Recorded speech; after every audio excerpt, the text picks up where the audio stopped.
The cargo bay doors hissed open, and Taeyang stepped onto Krevthor for the first time.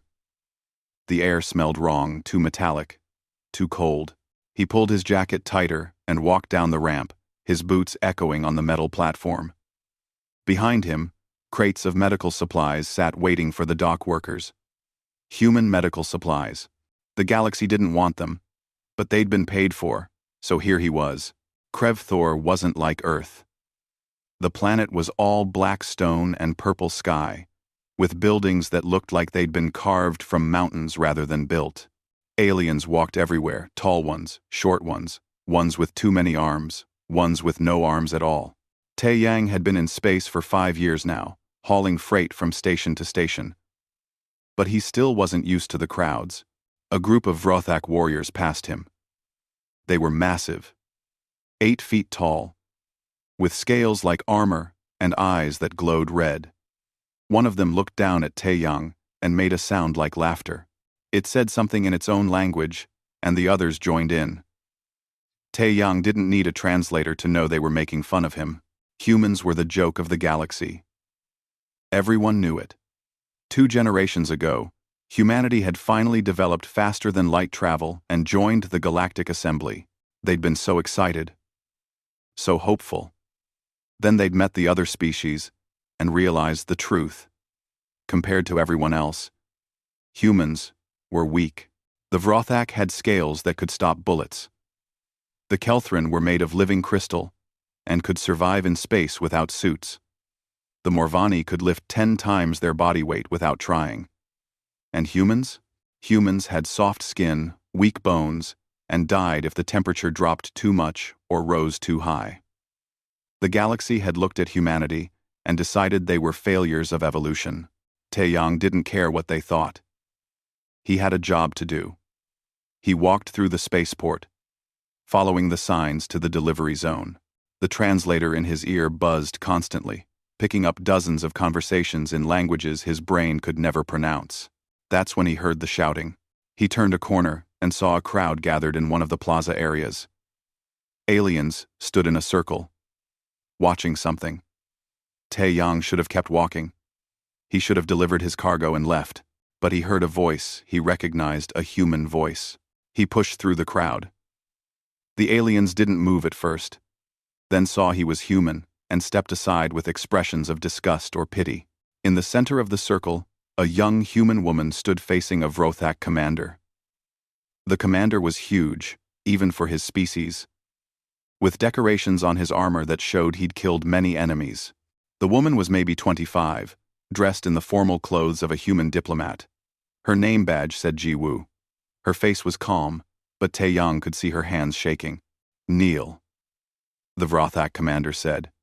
His voice was deep, like rocks grinding together. "Your species is weak. You should show respect to your betters." Jiwoo's jaw tightened. "I represent the human government. I don't kneel to anyone."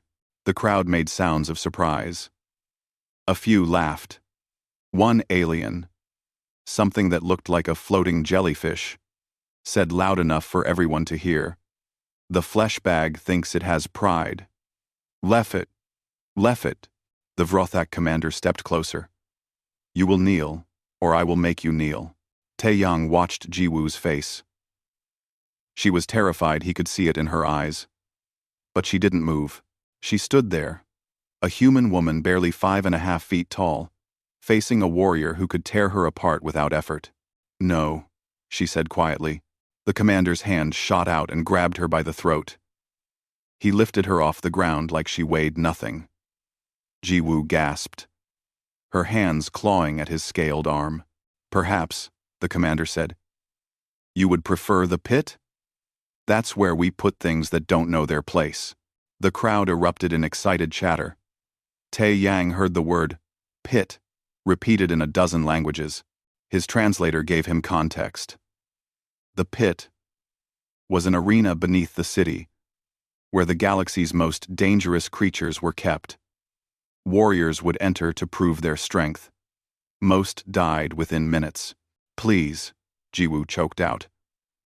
"I'm just a diplomat." "Then your government should have sent someone stronger." Taeyang didn't think. He just moved. He pushed through the last few aliens and stepped into the circle. "Put her down," he said. The plaza went silent. Every eye turned to him. The Vrothok commander looked at Taeyang like he was an insect that had landed on his arm. "Another flesh bag," the commander said. "Do you wish to die with her?" Taeyang wasn't a fighter. He was 38 years old, lean from years of physical work but not muscular. His hands were scarred from loading cargo, and his back ached every morning. He'd never been in the military, never trained in combat. He was just a man who hauled freight across space. But he looked at Jiwoo's face, turning purple as she struggled to breathe, and something in him refused to walk away. "I said put her down," Taeyang repeated. The commander dropped Jiwoo. She fell to the ground, gasping and coughing. The commander walked toward Taeyang instead. "You want to defend her? Then make me a deal." The commander's mouth twisted into something like a smile. "Face the Gormoth in the pit. Survive 5 minutes. If you do, I leave both of you alone. And if I don't, then you both die, and the galaxy learns that humans are even weaker than we thought." The crowd pressed closer, excited. Taeyang heard them making bets, discussing how quickly the human would die. Someone said the record for a human in the pit was 43 seconds.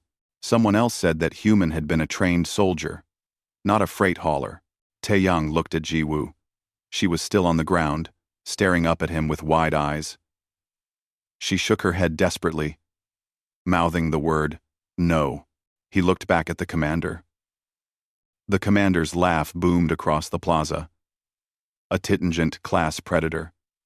It has killed 200 warriors, Vrothak champions, Kelthran warlords, Morvani berserkers, all dead in seconds." He leaned closer. "You won't last 1 minute, human." Taeyang was quiet for a moment. He thought about his ship waiting in the dock. He thought about the medical supplies in his cargo bay. He thought about Earth, so far away, and the few friends he had who would never know what happened to him. Then he thought about Jiwoo's face as she was choking. He thought about every time an alien had laughed at him for being human. He thought about the way the galaxy looked at his people like they were mistakes, like they shouldn't have survived. "Okay," Taeyang said. "I accept."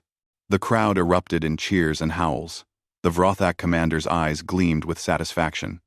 Jiwoo screamed, "No!" But her voice was lost in the noise. Taeyang helped her to her feet. She grabbed his arm, her eyes full of tears. "You don't have to do this. Please. They'll kill you." He gave her a small, tired smile. "Maybe. But I can't just walk away." "Why not?" "Because that's what they expect us to do. They think we're fragile, so we'll always run. Someone has to show them different." Within minutes, guards arrived to escort Taeyang to the pit. As they led him away, he heard the crowd already spreading the news. A human was going into the pit. A human was going to face the Gormoth. The galaxy was about to be entertained. The guards took Taeyang down. That's all he could think, as they moved through corridor after corridor down. Always down. The stone walls around them were black and smooth, carved with symbols he couldn't read. The air grew colder with each level, and the sounds from above faded, until all he could hear was his own breathing and the heavy footsteps of the guards. They didn't speak to him. One was Vrothak. The other was something he'd never seen before. All angles and sharp edges, like a walking piece of glass. They just walked. And he followed, because there was nowhere else to go. After what felt like an hour, they reached a massive door. It was made of some dark metal, covered in dents and scratches. The Vrothak guard pressed his hand against a panel, and the door groaned open. Beyond it was the preparation chamber. It was a large room with walls lined with weapons and armor. Taeyang saw plasma rifles, energy swords, shields that glowed with protective fields. He saw armor suits that could withstand explosions, helmets with targeting systems, boots that enhanced speed and strength. A small alien with too many eyes approached him. It held a datapad and spoke in rapid, clicking sounds. His translator took a moment to catch up. "You have 15 minutes to prepare." Select your equipment. The pit access will open when time expires. Taeyang looked at the walls of equipment. Everything was designed for aliens. The armor wouldn't fit his body. The weapons were too large or too small for his hands. But that wasn't the real problem. The real problem was, he didn't know how to use any of it. He'd never fired a plasma rifle. He'd never worn combat armor. He was a freight hauler. He knew how to load cargo, fix broken engines, and calculate jump coordinates. None of that would help him now. "Can I go back to my ship?" he asked. The small alien tilted its head. "To retrieve..." "What? To retrieve? To retrieve? What?" "Tools. Something that fits my hands." The alien made a sound like chirping. It was laughing. "You wish to face the Gormoth with tools? As you wish. You have 10 minutes. They escorted him back up, through the corridors, to the docking bay. His ship sat where he'd left it, looking small and old compared to the sleek vessels around it. He climbed aboard and went to his workshop. The guards waited by the door, watching him with what he assumed was confusion. Taeyang opened his tool locker and looked inside. Wrenches, welders, magnetic clamps, a crowbar, and there, in the back, a steel pipe he'd been meaning to replace. It was about 3 feet long. Heavy. Solid. He took the pipe. He took his tool belt and clipped it around his waist. He took a small emergency kit and stuffed it in his pocket. Then, he walked back to the guards. The Vrothak guard looked at the pipe and made that grinding laugh sound again. "You're going to die in seconds, human." "Probably," Taeyang said. They went back down into the depths. When they reached the preparation chamber, a crowd had gathered on the other side of a transparent wall. Hundreds of aliens pressed against it, staring at him. He could see Ji-woo there too, held back by security. Her face was pale. The small alien with too many eyes approached again. "The broadcast has begun. 60 million viewers across the galaxy are watching. Would you like to say anything before you enter?" Taeyang looked at the camera drones floating around him. 60 million aliens waiting to watch him die. He thought about what to say. Some grand speech about humanity? Some defiant last words? "No," he said simply. "Let's just get this done." The alien seemed disappointed. It gestured to a door at the far end of the chamber. "The pit entrance. When the countdown reaches 0, you will enter. The Gormoth will be released 30 seconds later. You must survive 5 minutes. If you try to exit before time expires, automated weapons will kill you instantly. Do you understand? Thanks for watching." And the no percent. "I think this mare. Do you understand? Do you understand? Do you understand? Do you understand? Do you understand? Do you understand? I understand. Any questions?" "Yeah. What's the Gormoth weak to?" The alien's many eyes blinked in sequence. "Nothing. That's why it's a T-tangent class. It has killed every warrior sent against it. Then why keep it? To remind the galaxy that some things cannot be conquered, only endured or avoided." Taeyang nodded slowly. "Right. Okay." The countdown began. Numbers appeared on the walls, glowing red. 60 seconds. 59. 58. He walked toward the door, the steel pipe in his hands. Behind him, through the transparent wall, he heard the crowd getting louder. They were chanting something. His translator picked it up. "Fleshbag. Fleshbag. Fleshbag." 30 seconds. 29. 28. The door opened in front of him. Beyond it was darkness and the smell of old blood. He could hear something breathing in there, slow and deep, like wind through a cave. 10 seconds. 9. 8. Ji-woo was screaming his name. He looked back at her once, gave her a small nod, then turned to face the darkness. 3, 2, 0. He stepped through the door. It slammed shut behind him, and locks engaged with heavy clanks. For a moment, Everything was black. Then lights began to turn on, one by one, illuminating the pit. It was huge. The walls were at least 50 feet high, made of the same black stone as the rest of the complex. The floor was dirt and sand, stained dark in places. Bones littered the ground, not human bones, but alien ones, big ones. There were scorch marks on the walls from plasma weapons. Claw marks too. Deep gouges in solid stone. And in the center, in the brightest pool of light, the Gormoth waited. Taeyang's breath caught in his throat. It was massive. Easily the size of a small building. 6 legs, each ending in talons as long as his arm. Its body was covered in chitinous armor plates that overlapped like scales. Its head was all teeth and multiple eyes that glowed in the light.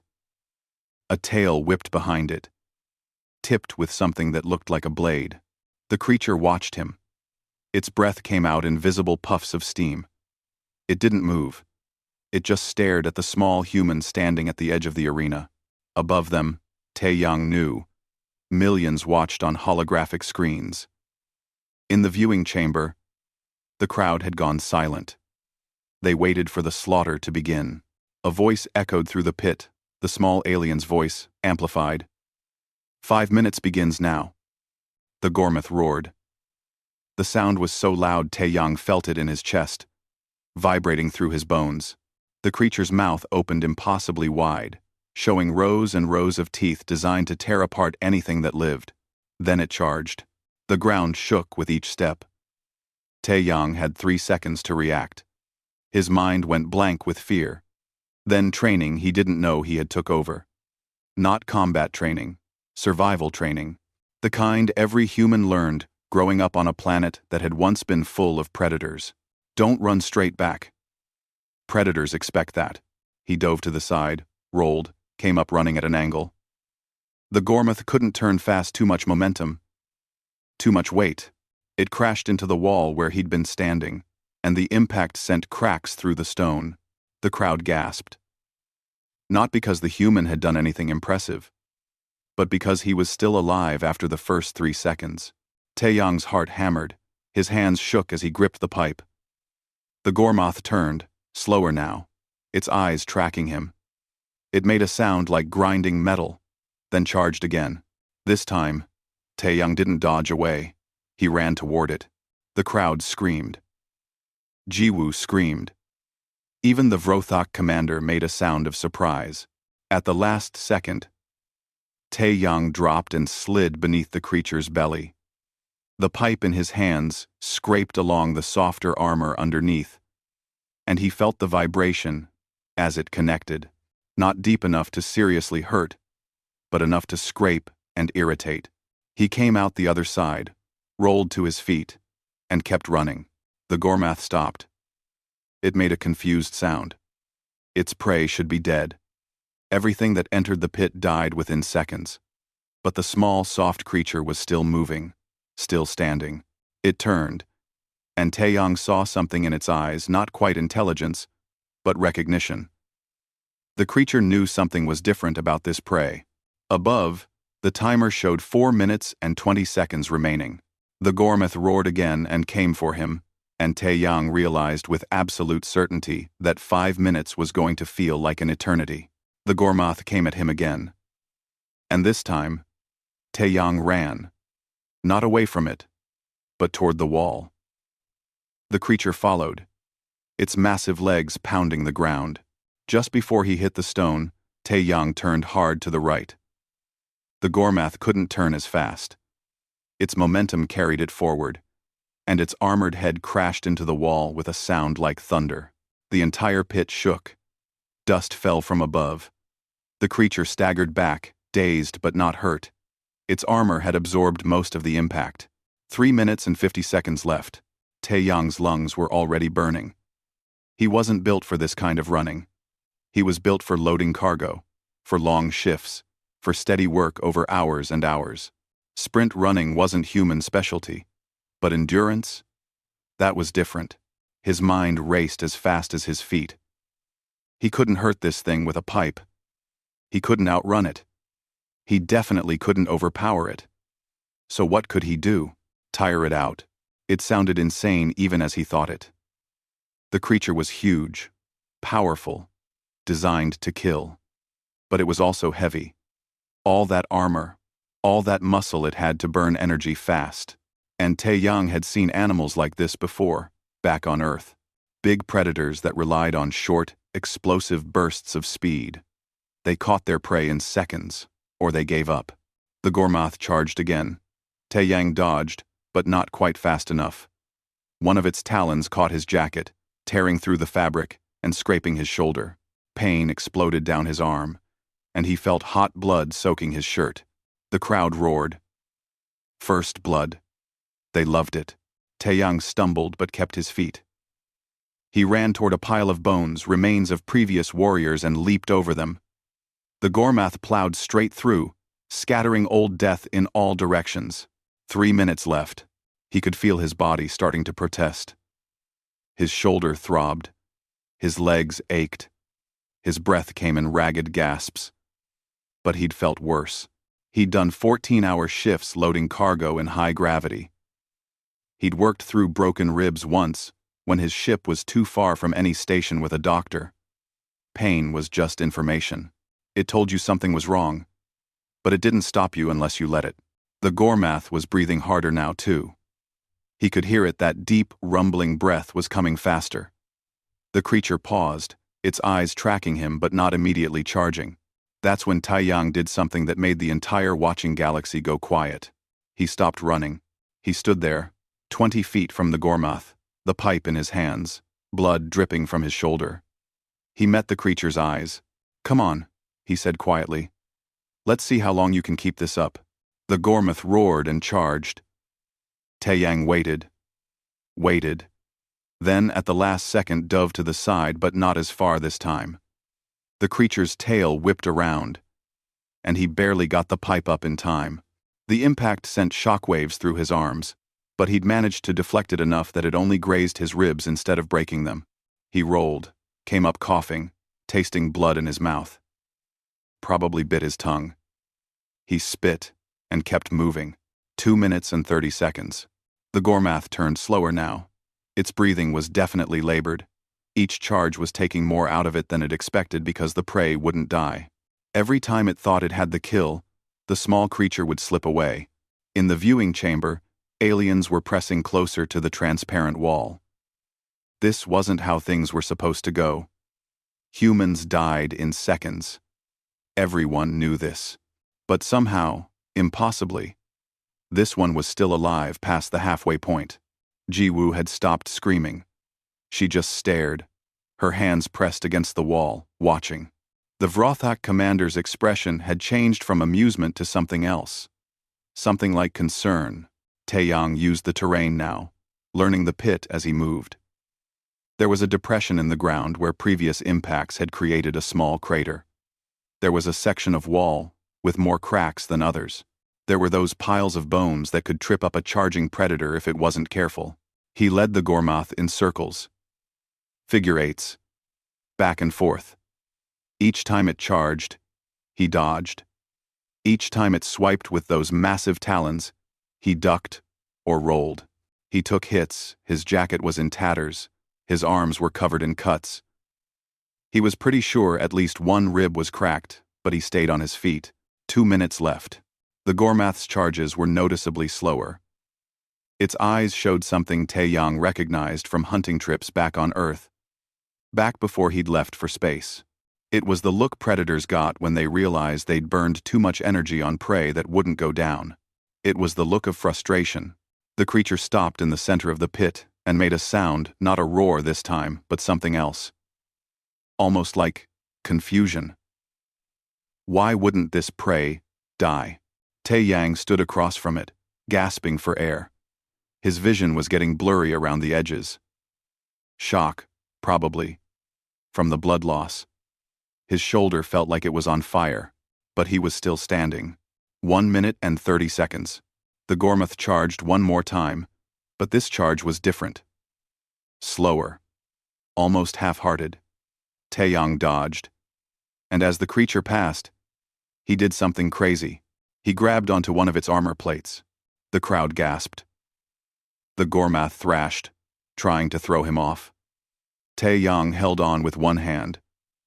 The other, still gripping his pipe, his fingers found gaps between the armor plates, places where he could hold on. The creature spun, slammed itself against the wall, tried everything to dislodge the small creature on its back, but Tae-Yang had loaded cargo in zero gravity. He knew how to hold on when everything was trying to shake you loose. His hands were strong from years of gripping tools, climbing through ship corridors, catching himself during hard maneuvers. 1 minute left. The Gormath was tiring fast now. All that thrashing, all that energy, and it still couldn't remove the human. Its movements became more frantic, less controlled. It was panicking. Tae-Yang pulled himself higher, up toward where the neck met the body. His tool belt swung with each movement. One of the magnetic clamps came loose, and instinct made him grab it. In that split second, he saw a joint where the leg armor connected to the body, a place designed for movement, which meant less protection. He jammed the magnetic clamp into the joint as hard as he could. It activated, the magnets engaging with the metallic elements in the Gormath's armor. The clamp wasn't designed for this, but it locked in place, creating a painful pressure point in the joint. The Gormath screamed. Not a roar, a scream of pain. Its leg buckled. 30 seconds. The creature stumbled, off balance now. Tae-Yang held on as it fell to 3 legs, then tried to stand again. He could feel its breath heaving beneath him. Could feel how much energy it had burned, trying to kill him. 20 seconds. The Gormath stopped thrashing. It stood there, sides heaving. One leg held awkwardly because of the clamp. Tae-Yang was still on its back, his hands locked in the armor gaps, his own breathing as ragged as the creature's. 10 seconds. And then, something happened that no one in the galaxy expected. The Gormath slowly, carefully, lowered itself to the ground. Not collapsing, not falling, lowering itself, like an animal that had been beaten and knew it. 5 seconds. Tae-Yang slid off its back, his legs nearly giving out when he hit the ground. He stood there, swaying, covered in blood and dust, the pipe still somehow in his hand. The timer hit 0. A sound filled the pit, a tone that meant the 5 minutes were up. The trial was over. The entire galaxy, watching on 60 million screens, sat in absolute silence. Tae-Yang had survived. More than that, he'd made the Gormath submit. In the viewing chamber, the Vrothak commander's face had gone pale. Ji-Woo was crying, her hands covering her mouth. The small alien with many eyes just stared, its datapad forgotten on the floor. Tae-Yang looked up at the watching crowd. He was still swaying on his feet, his vision tunneling from blood loss and exhaustion. But he was standing. He raised the pipe over his head, not in victory but in acknowledgement. Then his legs gave out, and he fell to his knees in the dirt. The last thing he heard before unconsciousness took him was the sound of the viewing chamber erupting, not in laughter or mockery this time. In something that might have been respect. Tae-Yang woke up in a medical facility. He knew it was medical because everything was too white, too clean, and something was beeping steadily next to his head. His shoulder felt numb, and when he tried to move, his whole body screamed at him to stay still. Don't move. Ji-Woo's voice came from his left. She was sitting in a chair next to the bed, looking exhausted. Her eyes were red from crying, but she was smiling. You've been unconscious for 6 hours. He tried to speak, but his throat was too dry. She held up a cup with a straw, and he drank. The water tasted strange, probably alien medical additives, but it helped. I survived, he finally said. His voice was rough.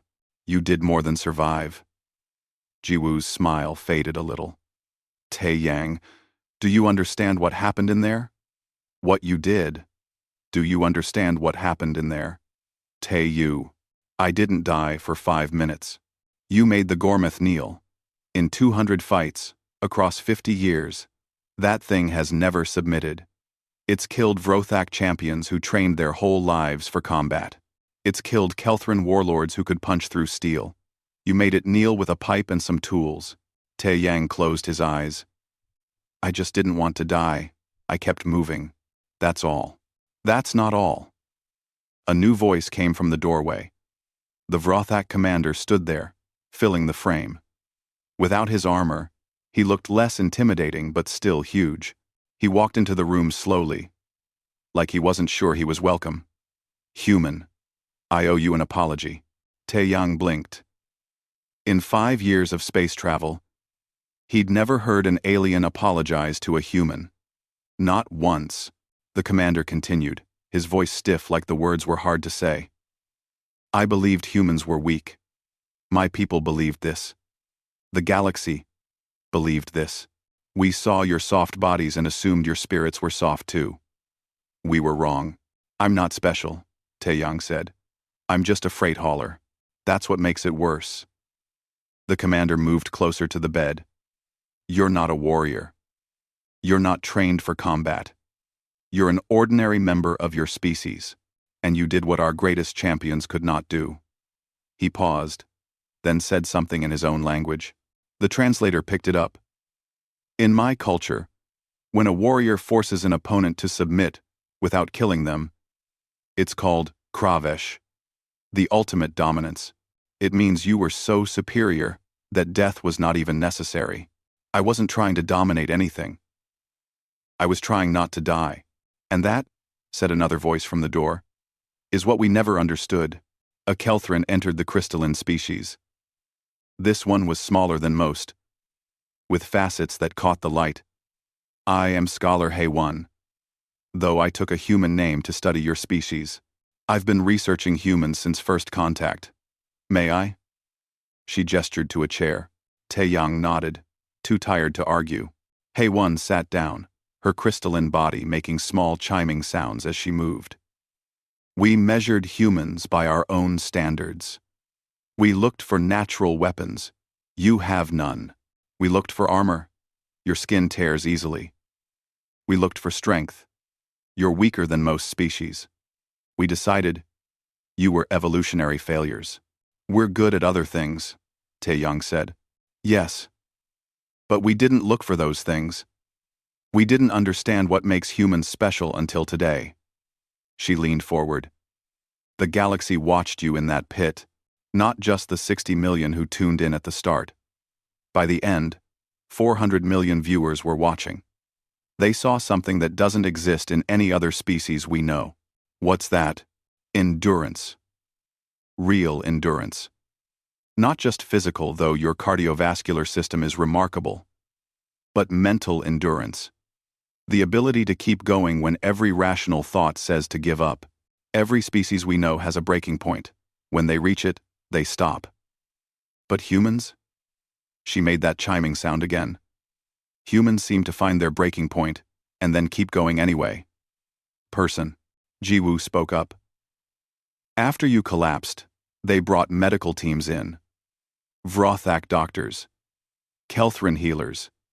Even Morvani physicians. They were arguing about how to treat you. And one of the Vrothak doctors said something I'll never forget. He looked at your injuries, the cuts, the bruises, your cracked ribs, the blood loss. And he said, "How is this creature still conscious? It should have collapsed after 3 minutes."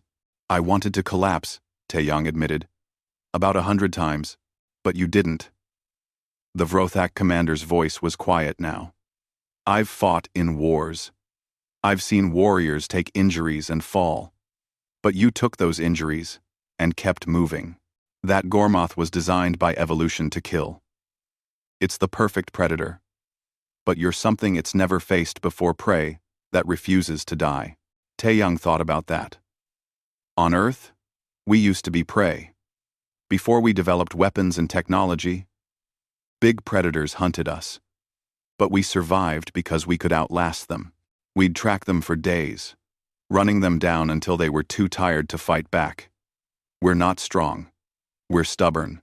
Stubborn, Hay-1 repeated, like she was testing the word. Yes, that's accurate. But it's more than that.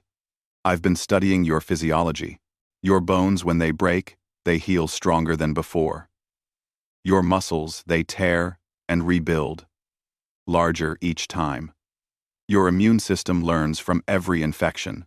Your entire biology is designed around one principle: adapt and persist. She pulled up a holographic display, showing human cellular structure next to other species. Look at this. Kelthran bodies are perfect crystalline structures that don't degrade, but if we're damaged beyond a certain point, we shatter. Vrothak have incredible armor, but once it's breached, they bleed out quickly. Humans, your bodies are constantly breaking down and rebuilding. You're in a state of controlled damage all the time. That doesn't sound good, Taeyang said. It's brilliant, Haewon said, because it means you're always ready to heal. Other species have bodies that assume they won't be damaged. Human bodies assume damage is constant and plan for it. You're built to break and keep going. The Vrothak commander made a sound of agreement. I spoke with my superiors. They want you to teach our warriors. Teach them what? How to get beat up, how to think like you did in that pit. Our warriors train to kill quickly. They train for overwhelming force. They don't train for endurance. They don't train to win by refusing to lose. He paused.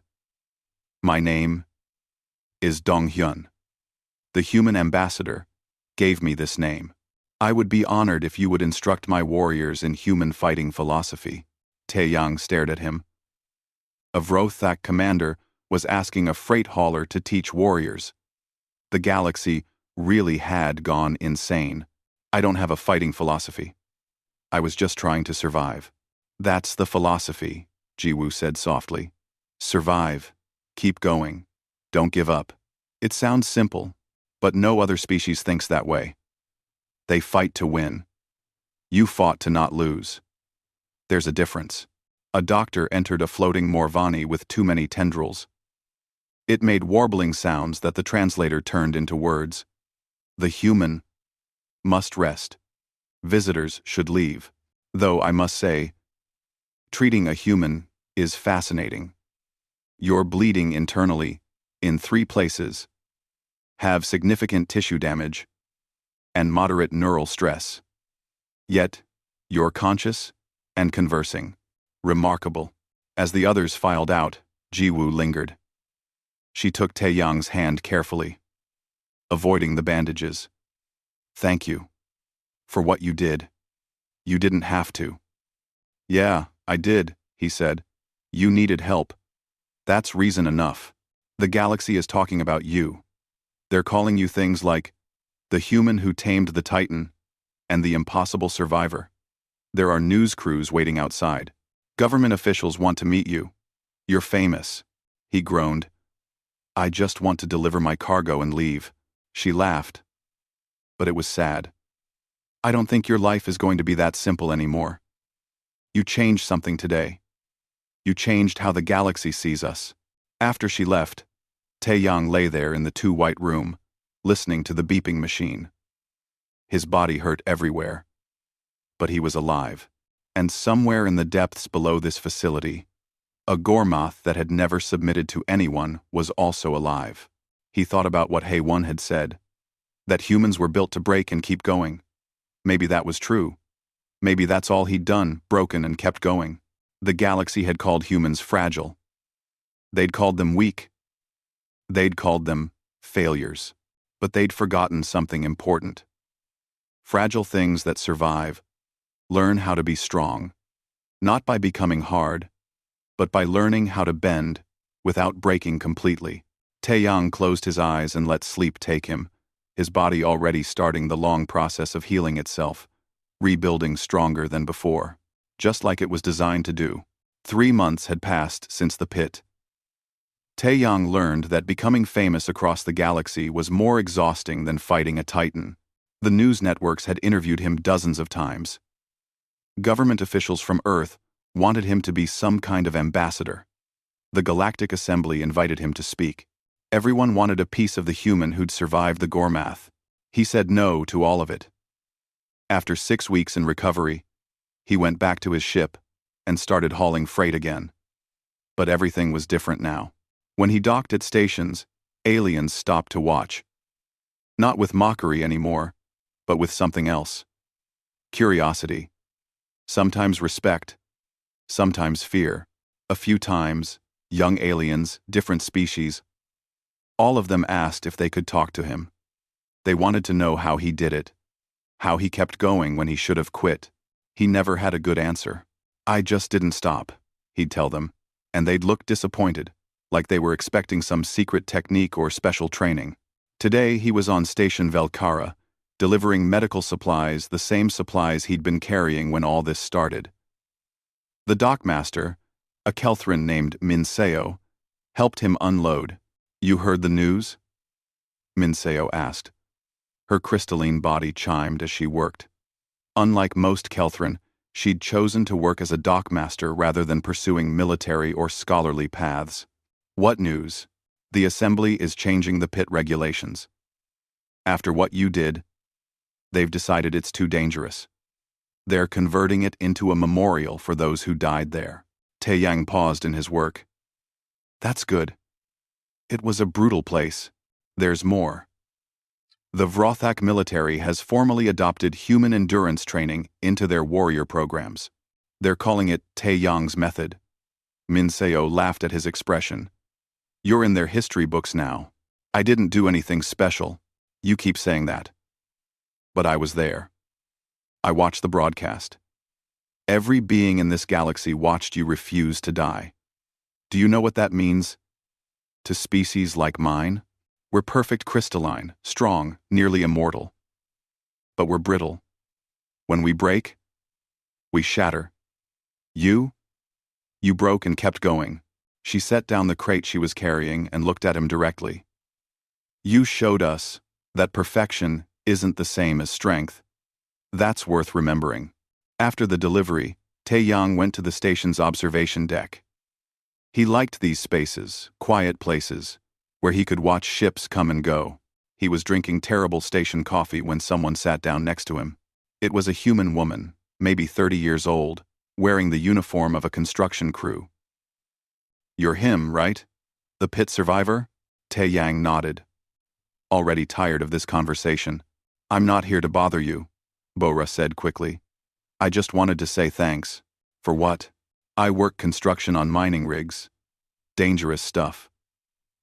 Last week, there was an accident. The foreman, big Vrothak guy, said the situation was too dangerous to attempt a rescue. 3 workers trapped in a collapsed tunnel. He wanted to seal it off and write them off as casualties." She took a breath.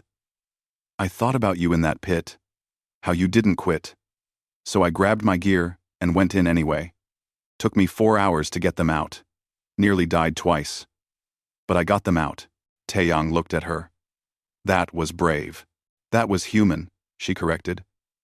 "After I brought them out, the Vrothak foreman asked me why I risked my life for them. I told him, because I'm human, and we don't leave people behind." She smiled. "He gave me a promotion." She stood up to leave, then paused. "There's a bunch of us now.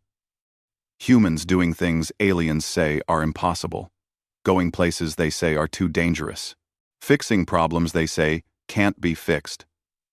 We're starting to get a reputation." She grinned. "They used to call us fragile. Now they call us stubborn. I like that better." After she left, Taeyang sat alone with his coffee, thinking about what she'd said. A reputation. He'd never wanted that. He just wanted to help Ji-woo. His communication device buzzed. It was a message from Ji-woo herself. She'd been promoted to senior diplomatic officer and was currently stationed on a colony world, helping negotiate trade agreements. The message was simple. "News from the colony. You should see this. Sending video." He opened the attachment. It showed a Kelthran colony world, all crystalline structures and careful order. But something was happening. A child had fallen into a deep crevasse during a mining accident. The video showed Kelthran adults standing around the edge, discussing the situation in their chiming language. "The child cannot survive the fall trauma. one said. Recovery would require descending 80 meters in unstable conditions. Another added. The risk is unacceptable. We must accept the loss. Then the video showed Bo-Ra, the same woman from the station, pushing through the crowd. She was part of the human construction team working on the colony. She didn't ask permission. She just grabbed a rope, tied it around her waist, and started climbing down into the darkness. The Kelthrin watched in silence. 5 hours passed in the video, compressed into minutes. Then, Bo-Ra emerged, hypothermic, bleeding, exhausted, but alive. And in her arms, wrapped in her jacket, was the child. The Kelthrin elder approached her as medics took the child. The elder's crystalline face couldn't show expression, but its voice carried something like awe. Why did you risk your life for our child? Bo-Ra's answer was simple. Because someone needed help. But the risk. Yeah, there's always risk. But someone had to try, so I tried. What are humans made of? Bo-Ra smiled, tired and bloody. Same thing as everyone else. We just don't know when to quit. The video ended. Below it, Ji-Woo had added a message. This is happening everywhere. Humans are becoming known as the species that attempts impossible rescues. The species that stays late to help. The species that volunteers for dangerous jobs because someone has to do them. We're changing the galaxy's perspective. One stubborn decision at a time. You started this, whether you wanted to or not. Tae-Yang sat back, processing this. He thought about the pit. About those 5 minutes that felt like hours. He thought about the Gormath. About how it had knelt not because he'd defeated it, but because he'd simply refused to quit. Maybe that was humanity's real strength. Not winning, just refusing to lose. His communication device buzzed again. This time, it was Dong-hyun, the Vrothak commander. Tae-Yang, I have news. The Galactic Assembly has officially recognized humans as a persistence class species. This is the highest classification. It means you're acknowledged as beings of exceptional endurance and adaptability. It also means your people will be given priority for dangerous missions, rescue operations, and long-term assignments. Is that good? Tae-Yang asked. It means respect. It means when something seems impossible, the galaxy will look to humans and ask, "Can you do this?" And you'll probably say yes, because that's what you do. After the call ended, Tae-Yang looked out at the ships moving through space. Somewhere out there, hundreds of humans were working on space stations, colony worlds, mining rigs, exploration vessels, doing the jobs others wouldn't do, going places others wouldn't go, helping people others wouldn't help, not because they were special, not because they were perfect, but because they were stubborn, and someone had to do it. He finished his coffee and headed back to his ship. He had another delivery to make medical supplies for a quarantine station. It was a dangerous run. The station was in disputed space, and the supplies were desperately needed. Other haulers had refused the job. Too risky, they said. Not worth it. But someone had to go. So, Tae-Yang would go. As his ship lifted off from the station, he thought about the Gormath one last time. He wondered if it was still alive. Down in those depths beneath Krevthor. He hoped it was. In a strange way, they'd both survived that day. Both refused to give up. Maybe that's what life was, just refusing to give up, one day at a time. The galaxy had called humans fragile. They'd called them weak. They'd called them failures who shouldn't have survived. But humans had survived. They'd survived ice ages and plagues, wars and disasters. They'd survived because, when things got hard, they got stubborn. When the world said, "Quit," they said, "Not yet." And now, as they spread across the stars, they were teaching the galaxy something it had never quite understood. Fragile things can be strong. Breaking doesn't mean defeated. And the most dangerous opponent isn't the one who never falls, it's the one who falls and gets back up. Taeyang set his navigation computer for the quarantine station and engaged the jump drive. As stars stretched into lines around him, he smiled. The galaxy was learning what it meant to be human. It was learning slowly, one impossible act at a time. But it was learning. They'd called humans fragile. Now they knew better. Humans weren't fragile, they were persistent. They were adaptable. They were stubborn beyond all reason. And across the stars, in stations and colonies, on ships and planets, millions of humans were proving it every single day. Not with grand gestures or epic battles, but with simple choices. To help when help was needed. To try when trying seemed pointless. To stand when standing was hard. Because that's what humans did. They broke. And they healed. They fell. And they rose. They faced the impossible. And they didn't quit. And sometimes, if you were stubborn enough, you could make even titans kneel.